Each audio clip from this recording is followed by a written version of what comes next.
Hello అండి. అందరికీ నచ్చే దమ్ బిర్యానీ ప్రిపేర్ చేస్తున్నాను. నేను ఎలా ప్రిపేర్ చేస్తున్నానో చూడండి. కిలో పావు మటన్ అండి. అందులో కారం వేసాను, పసుపు వేసాను, అల్లం పేస్ట్ వేసాను, వెల్లుల్లి పేస్ట్ వేసాను, ఉప్పు కూడా వేసాను. పెరుగు అండి, అది వైట్ కలర్లో ఉన్నది.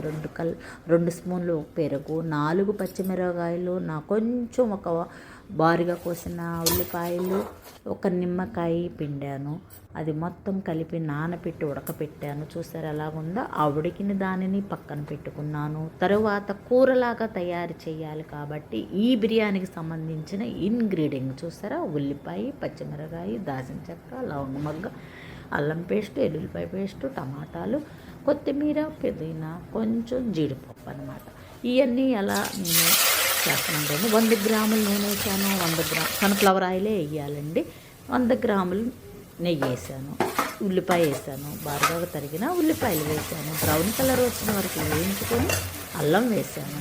ఆ అల్లం వాసన పోయిన వరకు వేయించుకొని ఇప్పుడు ఎల్లుల్లిపాయ వేసాను. ఆ ఎల్లుల్లిపాయ కూడా వేసిన తర్వాత ఏమేమి వేస్తున్నానో చూడండి. 1 బై 1గా కరెక్ట్గా మీకు నేను వేసే విధానం చూస్తేనే మీకు అర్థమవుతుంది. బారుగా పచ్చిమిరపకాయలు, బిర్యానీ ఆకులు, దాల్చిన చెక్క, లవంగ మొగ్గ, యాలక్కాయలు నేను ఏమి వేయాలి. అవి 5 అలాగే వేస్తాను, ఎక్కువ కూడా వేయలేదు. మసాలాలు అవి అలా వేయించిన తర్వాత మిగతా వేసేస్తాను అనమాట. ఏమిటి, టమాటాలు బారుగా కోసాను, జీడిపప్పు వేసాను, అంతే.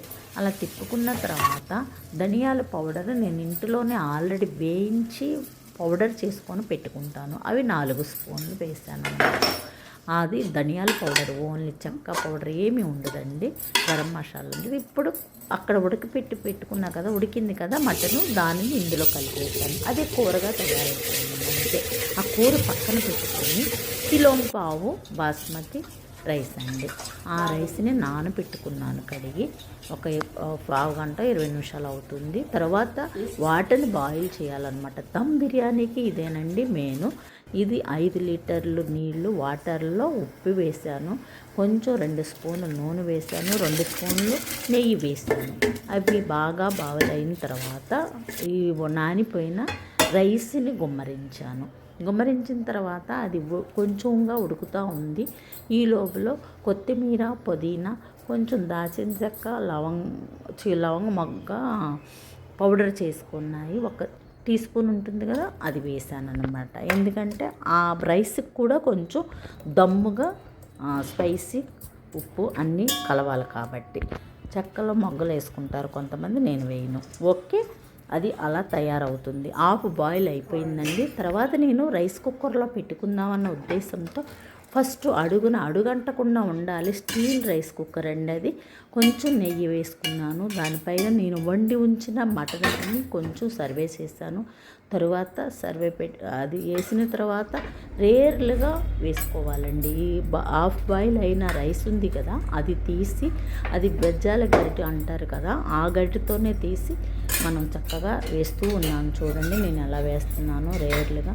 మీకు చూస్తేనే, ఫుల్ వీడియో చూస్తేనే అర్థమవుతుందండి నేను ఎలా చేస్తున్నాను అనేది. అలాగా రేర్లుగా 2 రేర్లో ఏమో వచ్చాయి. అలా వేసుకుంటూ వెళ్ళాలన్నమాట. కరెక్ట్గా ఆ రైస్కి ఆ కర్రీ ఎంత కర్రీ వేస్తే సరిపోతుందో అని మనం ఎగ్జాంపుల్గా చూసుకొని వేసుకోవాలండి. మనకు అర్థమవుతుంది కదా, ఈ రైస్కి ఇన్ని ముక్కలు, ఇన్ని పీసులు, ఇంత గ్రేవీ కావాలి అనేది మనం తెలుసుకొని సర్వ్ చేయాలండి. ఇలాగా రేర్లుగా వేసుకోవాలి. ఇదే దమ్ము బిర్యానీ అండి, దమ్ము అవుతుంది కదా, అందుకు అలా వేసుకోవాలి. అలా వేసుకున్న తర్వాత పైన కొంచెం కొత్తిమీర, కొంచెం పుదీనా చల్లుకొని, తరువాత నేను ఏం చేశానంటే కుంకుమ పువ్వు అండి, నేను పాలల్లో వేసి నానబెట్టి పెట్టుకున్నాను. కేసర్ పౌడర్లు ఎట్లాంటి ఏమి యూజ్ చేయనండి. టేస్టింగ్ సాల్ట్లు ఏంటింటో వాడతారు, అది ఏమి వాడనండి నేను. అది వాడకూడదు కూడా. నేను ఎప్పుడు కూడా నా కుంకుమ పువ్వు మంచి కాస్ట్లీ కుంకుమ పువ్వు అండి, దాచిపెట్టుకుంటాను. అది నేను కొంచెం పాలల్లో నానబెట్టి పెట్టుకొని ఆ వాటర్ని లోపల చల్లుతాను. చేశారు కదా. తర్వాత దమ్ అవ్వాలి కాబట్టి హాఫ్ బాయిల్ అయిన రైసు మనం వేడి నీళ్ళు ఉన్నాయి కదా, ఆ వాటర్ని ఉడకబెట్టింది, రైస్ని వాటర్ ఉంది కదా, ఆ వాటర్ని ఒక గ్లాసుడు పైన చల్లానండి. చల్లి ఇంకా అది ఆ కుక్కర్ని రైస్ కుక్కర్ పెట్టేశాను అనమాట. తరువాత ఇంకొంచెం మిగిలింది రైస్, సో దాన్ని విజిల్ కుక్కర్ ఉంది అందులో సర్వ్ చేస్తున్నాను. చూడండి ఎలా చేస్తున్నానో. ఇది విజిల్ కుక్కర్ అనమాట. మిగిలిన రైస్ని నాకు తెలిసి అది 3/4 కిలో రైస్ కుక్కర్లో వెళ్ళిపోయింది. కొంచెం ఒక 1/4 కిలో పైనకి ఉందన్నమాట అనిపించింది రైస్. దీన్ని ఇలాగ ఈ విధంగా విజిల్ కుక్కర్లో ప్రిపేర్ చేశాను. చూసారా ఎంత బాగుంది, ఎంత కలర్ఫుల్గా, ఎంత పొగలు కక్కుకుంటా. అబ్బా ఎంత టేస్టీ ఉందంటే అండి, మేము తిన్నాము, అసలు చాలా టేస్టీ ఉంది. చాలా కలర్ఫుల్గా చూస్తుంటేనే అర్థమవుతుంది కదండి. బిర్యానీ మెతికి అంటకుండా చక్కగా ఉంది. చూసారండి, ఒక్క ముక్క కూడా ఇరగలేదండి.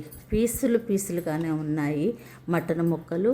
రైస్ కూడా పొడిగా ఉందండి, ముక్క కూడా అవ్వలేదు. చాలా బాగుంది, చాలా టేస్టీగా కూడా ఉంది. చూడండి ఎంత కలర్ఫుల్గా ఉందో. ఈ విధంగా అందరూ ప్రిపేర్ చేసుకోండి. Bye bye. చాలా బాగుంది కదా కలరు. లైక్ చేయండి.